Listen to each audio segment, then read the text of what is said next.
Bima Onyakwaba Eba GC News, hot news all time, latest and hot news. Aramede Bremo. So we don't subscribe ya, message say over subscribe no like it.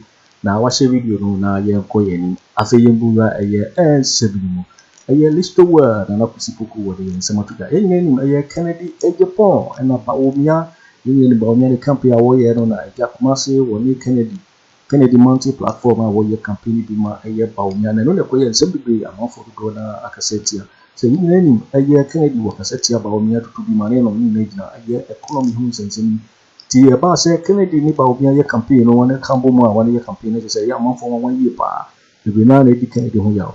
Na when a list to na poko no so okyere na bi fa kana hu sensem bibire to bi mane ye Akufo Addo na what the nsema to ye Kennedy Agyapong ani Bawumia hu sensem what in some bibire to ga afa ho na ye semre no yemburu ye list to na kati inputi nsema ye list to edit to ga efa ye sensem ya aba betu ga yeti nsema ekoso ntiwa se ukoswa ya ubo se party no aye se honhom na ne honhom na hyase na efiri wachi na efiri wachi. I'll give you 2 examples of 2 personalities. And yes, many sound, but mekai of ayabwati jam papa na mekai modern boa wa bama party no edru baby a party for ni hu say opese osa anwegu omugerem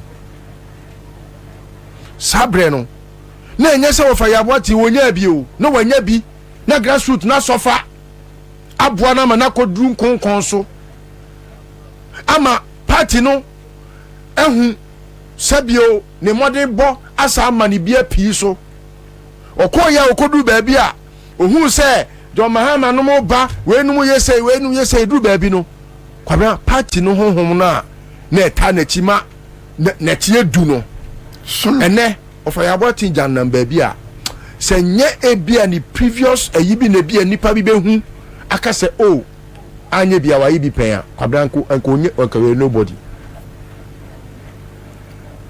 eti amayokuo no kra no honhom bi ta akire na sa ohwe amayoku MPP now kai the days of the young from receipt 2000 kra Akufo yenyi 92 96 98 anything primaries yenyi bibia yenyi sa history ni nyina nto nchen now the young shase free Akufo time yeah or rainy election be president 2001 she nipa na yese obi a minister of state a odi hwe nipa ko kwadra prekum ni e kom asemo sabi SK buafonom chesa wotimi se nipa no damboje wa bon kra no wa bobew at least owo ni die mane ho ofere ne ho obuade onye kronfo kra wo wi anyansa da ho enye obi a obebo man like ye kase obi MPP ni kanena. Just ask yourself, say, could Bawumia have ever been a member of the MPP and Akufo? Could he? Just ask yourself. Such a palpable liar, like a pathological liar, he lies without blinking an eye. So proud to be a liar. And you have people who know, say, Bawumia is the weakest link to our greatest success. Bawumia na yadini beye mampeni a esan se oni nimdie onye mayoni a wabo bewo amayosemu nti no se yadini beye wono yesimpapani a yebetime awieska ontimi kura ntwi anim Bawumia ntimi nka obi anim ontimi Bawumia ye president a in an unlikely event manusi sumina so pao na fani say obi te say hakmo so agima ko wieska. Who is Bawumia to go and talk to? Fere no kra. Na even Kwabena Agyapong kro ya kwala. Enye even. Sammy Awuku fere no. Sammy Awuku kro ya kwala. How is Bawumia going to rebuke Sammy Awuku? Me say, na me pese Ghana for anyi ni o mabi hu. Sammy Awuku akwala we. Let me see. Oko. Na say Bawumia efre me ba my information. Bawumia fre Kennedy Agyapong for a special meeting. Uni meeting as de kusi ye ofie. Bawumia suma ma dan Ken Ofori Atta di nani nti no on intervene no ni oluma en kasa ama no na de Ken Ofori Atta ye no obi me a vice president na minister of state ebedi mani na mesu onim oh yes the eswe Kennedy Agyapong na Kennedy nko abonten ko ka say de okan ye nyina na nya Bawumia. Yes, they have a strategy. Omo na suma ne seko. Yes, omo ko ka say o say Ken Ofori Atta o say okra na o intellectual no won say waje edi OB2 wonu ankasa ene o ko ho no m ka kire ne say Bawumia said Afriyie Kennedy ne ka kire ne say ye kura ye mu na ne nyoma odi ye oni nyina no onyai na onko abonten ko ka say ba be ka wo ho na onka bone mfa wo ho biem, then you walk a man with that blemish. I know him say omunim say Kennedy Agyapong ba abonten be ka say oh the okan nyina no because omunim say Kennedy Agyapong obi onso wajimi kakra na dwere timi suwe nti so ba abonten be ka say oh say dia me ka fa Bawumia hu nyina na eye Ken Ofori Atta na che say wa horo Bawumia ho eno no unim say e game no omobo me koye #Satan MPP ni bi be fa meme de no e ko post ye say omo Ken Ofori Atta me #Satan or be fa ko post on the page and an call for ye no already why but I have the screen. Last week MPP ni bi are engaging with Facebook obo Ken Ofori Atta Akufo Addo asem so a if last week iba onim engagement afedi the time a no aba Akufo Addo ni Ken Ofori Atta no na asay niema Bawumia ba ba be ye ni yi almost that they have planned. Yeah. So I'm so happy say at least people are now believing in Niema Yaka in the past. But that notwithstanding, we have a long way to go as a people. Where maybe now can you pay MPP ni? Kwabena edu baby a on with the MPP need to aboa ho aboa must be offended because minimum moi omunim nyansa aboa sebio yaye ne kai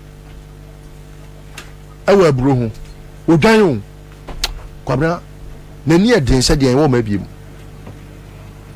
nanso MPP ni pe ena wo ye ne kai wei obi ani abre wokumase me no kasa yi all the echoes wokumase ho nyina is because of person wa yemi ehu so no so wa baby me cousin baako you no send me ayi say Bawumia ba aswame no okogina mu bi na otwa a video no dey send me Kwabena unima so ka kire me o say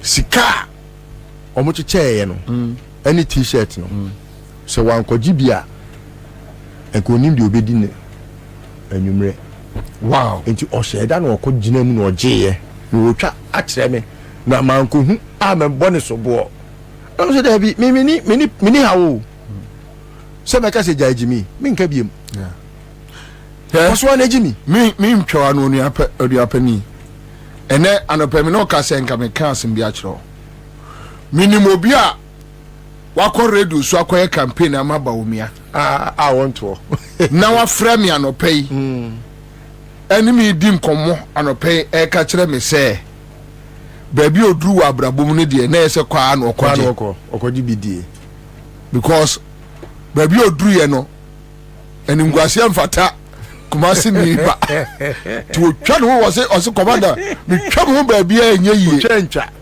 ti kwa na mekwa kwaje me de ntimi sra se muhu mi se mi gu adwuma so a o de enya hwe na so it's allowed carry on it's allowed afraid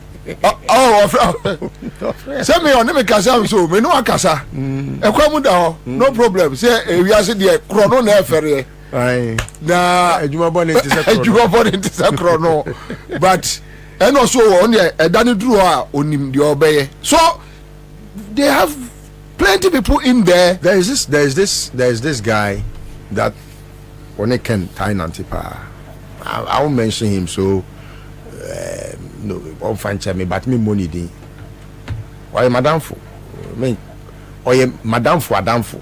So we're very close to my friend than myself, but he keeps informing me about what is happening and all that.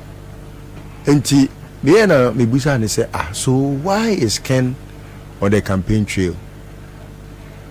We must more catch them or say, Ken and Kwa, he cannot take over the flag bearership in the next race. Of course, because he has to show his face so that when Bawumia is defeated in the upcoming elections, they cannot come and blame him for causing Bawumia's defeat.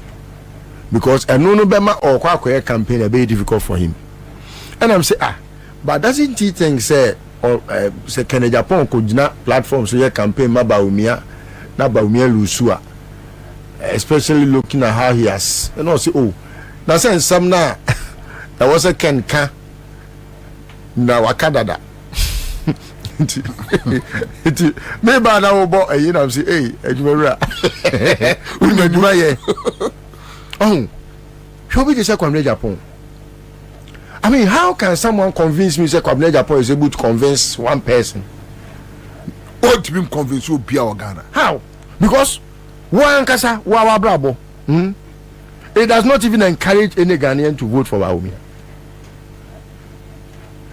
You are a walking example of how nipa boni etimi beye mampani ene na bedi akire nipa bonfo hwesema o kan na nsen ayo na wo ye MPP ni na ono bi a wakodi ne tefa bi sebio odi didi ono ne yire ne mari bedidie na ono ayeye twom no wa baba ka jo say sori bedi machi.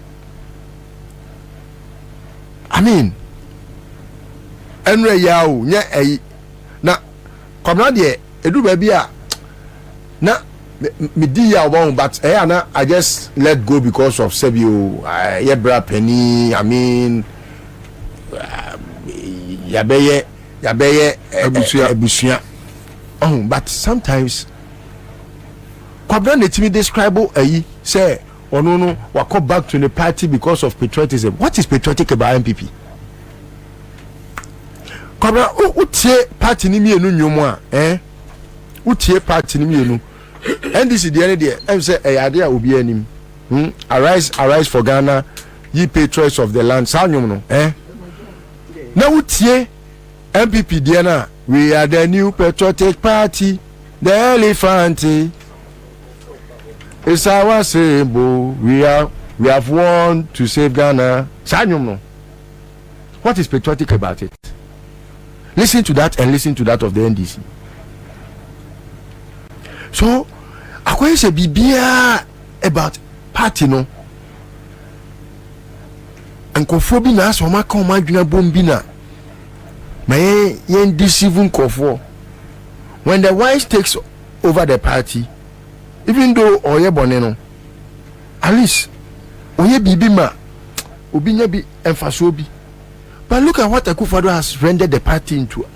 It is all a party ban out wana wa share the party ni free ba ni baby e kwa. Now busa who say to what end? And then I've been happy listening to Divine. Yeah, my head wet. Penibi, send him. Nanu Besino. Penibi send him a message. Or say this is the first time we'll hear Divine and Kuma. What Philly says somebody is speaking for Ghana. I didn't even want to interject because you were making a lot of and Divine and yakasa say Jimmy say nipa Jimmy Okuka omusu didi atem hwe Farouk ono ni nua Farouk me ami nua o chese utena wa na obusa ho a as if say e wo say opani pacha wo say upane chew wa dwene asɛm a momienu toa mo kan hwɛ baako bi aba sɛ koko board CEO say Russia fo bi wiewia Ghana koko yɛ na ama koko no so te hwɛ obeka hwɛ some Russians are smuggling our cocoa. We have lost $500 million in 2024. So I want to encourage Indianum and this for. She said, "No, na asenso Boakye. Yes. Let me share here. Catch her say, roto, ya say, roto. Any serious country biano, roto no de sesi akwai na Ghana de. Or can in such a way so will be na creative problem no and omo no yanyansa phone to omo no ba fix it problem no na so ka chere say asanso Boakye wa boa pa so ma me wo ba wiase a yes what did you that time some what me ahwe ni wan ko parliament wan ko ba ade a ye wo emra act a guiding road tolling in Ghana na kwasia ba ko atimi asori afiri nebusu amfiri chebi say ono watwam what is just a letter a chum or we in one cash after years no what was a Boakye akola we foolish boys are no what me for microphone you say yani ngwa say any serious country believe in road tolling na Ghana there road tolling to no asenso Boakye no be ye processor ye dey start road tolling into yes I no be gina baby a asebobi ansa ne maame ne papa no me creative problem no and on was a Boakye ne Akufo Addo ne Bawumia omo na yanyansa for no omo ni Ghana and afi no omo abanto omo ba be solve hwankwasi asem unim say in every serious country biano such people you red carpet in say omo ba inkusua you fly eggs you fly eggs speaking as if say and send your list over ekano they have been coached that mon kasanche Ghana for to say problem no nyamu na mo create na say na afi na mo ba be solve me ma tu roto mu nko follow so majuma sa na Kwabena Agyapong mountain stage say Bawumia say men kan kire mo say ene Kennedy Agyapong Kennedy Kennedy Bawumia say men kan kire mo say so what does it mean it means he doesn't want to take responsibility on trust yes because he doesn't trust have Bawumia. you seen it because campaign message there can say tell me party ni nyina campaign message and dey aso no nipa baako a o flag bearer beboa enti no adan na onu mum and say Bawumia say men kan kire mo me say it is on Bawumia ni on kan okre enti e kire bi o meka na ba be te say onu ne kan yo te for when and somewhere you list to well or progress and the so a Kennedy Agyapong ne Bawumia honsen and then a list to it and some people na after because this so and our no so we subscribe ya Mr. say over subscribe no like it now watch the video no ama of so any na watch what so betimi actually what in afa so we na ho I will comment box ni mubete interview in my next video. Thanks for watching. Like and share the video. You can also drop your comment. Please don't forget to subscribe. Click on the bell to turn on the notification.